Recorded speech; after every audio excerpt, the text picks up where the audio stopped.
कुल्लक सेठी जातक। राजगृह नगर में एक धनी व्यापारी की बेटी थी, जो एक दास के प्रेम में पड़ गई। जब उसे लगा कि उसके माता पिता को उसके इस रिश्ते के बारे में पता चल जाएगा, तो उन्होंने उसे कड़ी सजा दी जाएगी। उसने दास से कहा, हमें यहाँ से भाग जाना चाहिए। यदि मेरे माता पिता को ये बात पता चल गई, तो वे हमें मार डालेंगे। चलो, किसी दूर स्थान पर चलकर बसते हैं। दोनों ने रात के अंधेरे में घर छोड़ दिया और एक अज्ञात स्थान पर जाकर रहने लगे। समय बीतने के साथ वो गर्भवती हो गई। जब प्रसव का समय निकट आया, तो उसने अपने पति से कहा, यदि मैं अपने परिवार से दूर प्रसव करूंगी, तो ये हमारे लिए कठिन होगा। हमें वापस अपने घर लौट जाना चाहिए। हालांकि उसका पति हर दिन प्रस्थान को टालता रहा, अंततः महिला ने सोचा, माता पिता ही सच्चे संरक्षक होते हैं। यदि मेरा पति मेरे साथ न चले, तब भी मुझे अकेले ही लौटना चाहिए। जब वो अपने पति की अनुपस्थिति में घर लौटने निकली, तो रास्ते में ही उसे प्रसव पीड़ा हो गई। पति ने आकर देखा कि उसकी पत्नी ने एक पुत्र को जन्म दिया है।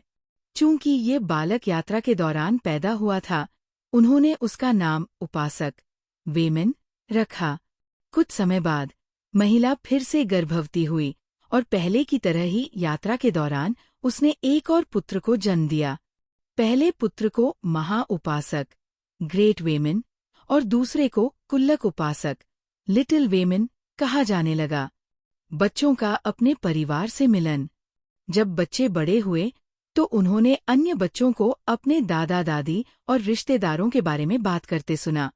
तब उन्होंने अपनी माँ से पूछा, क्या हमारे भी कोई दादा दादी हैं? माँ ने उत्तर दिया, हाँ बेटा, तुम्हारे दादा एक बहुत धनी व्यापारी है और हमारा परिवार राजगृह में रहता है। बच्चों ने कहा, तो हम वहाँ क्यों नहीं जाते? महिला ने अपने पति से कहा, बच्चे अपने परिवार को देखने के लिए बेचैन हैं। क्या हमारे माता पिता हमें सचमुच मार डालेंगे?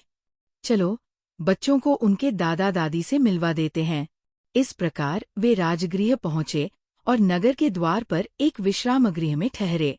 महिला ने अपने माता पिता को अपने आगमन की सूचना भेजी। हालांकि उसके माता पिता ने उत्तर भेजा, हम उन दोनों को देखना नहीं चाहते, क्योंकि उन्होंने हमें अपमानित किया था। लेकिन उनके बच्चों को हमारे पास भेज दो।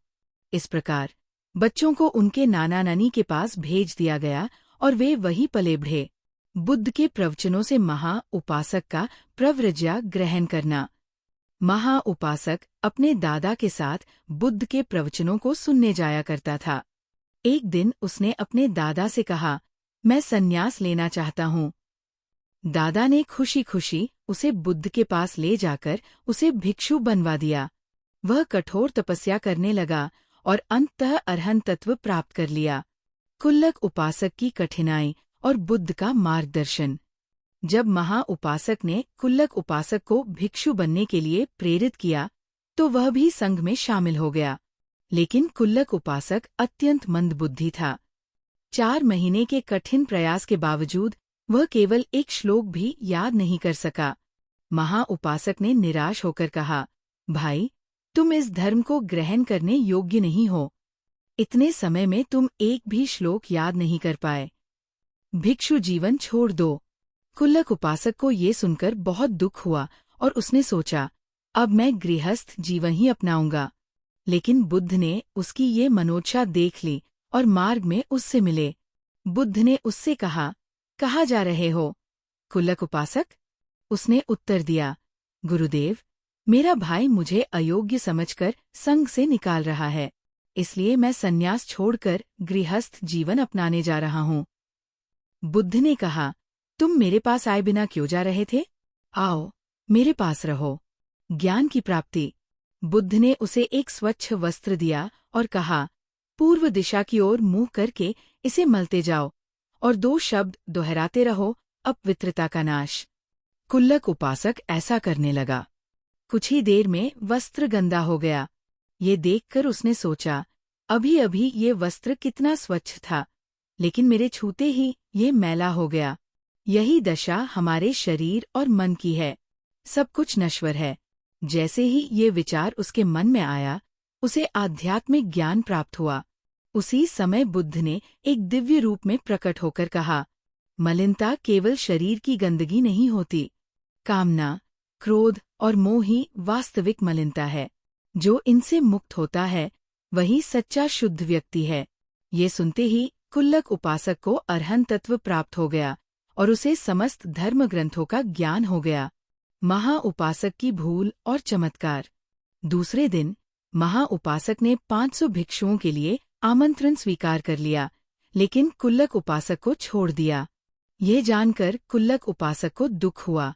जब भोजन का समय आया तो बुद्ध ने पूछा, महा उपासक, क्या सभी भिक्षु यहाँ हैं? महा उपासक ने उत्तर दिया, हाँ, लेकिन कुल्लक उपासक को मैंने नहीं बुलाया। बुद्ध ने कहा, क्यों? जाओ और देखो। जब एक सेवक गया तो उसने पूरे विहार को भिक्षुओं से भरा पाया।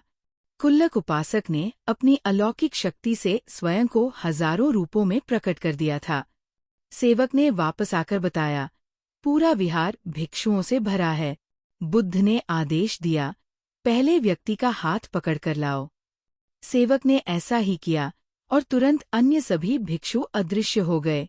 कुल्लक उपासक भोजन में सम्मिलित हुआ और जब उसने धन्यवाद ज्ञापन किया तो उसने संपूर्ण धर्मशास्त्रों का पाठ कर सभी को चकित कर दिया। बुद्ध का उपदेश। शाम को जब भिक्षु संघ बुद्ध की प्रशंसा कर रहे थे, बुद्ध ने कहा, पहले भी मैंने कुल्लक उपासक को महान बनाया था, लेकिन उस समय वो सांसारिक धन संपत्ति में समृद्ध हुआ था और इस जन्म में आध्यात्मिक ज्ञान में समृद्ध हुआ। इस प्रकार बुद्ध ने समझाया कि व्यक्ति के कर्म ही उसके भविष्य का निर्माण करते हैं और सच्ची पवित्रता बाहरी नहीं बल्कि आंतरिक होती है। शिक्षा।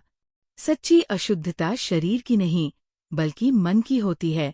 समर्पण और बुद्धि से व्यक्ति अपने भाग्य को बदल सकता है। केवल बुद्धि ही नहीं बल्कि सही प्रयास भी व्यक्ति को महान बना सकता है।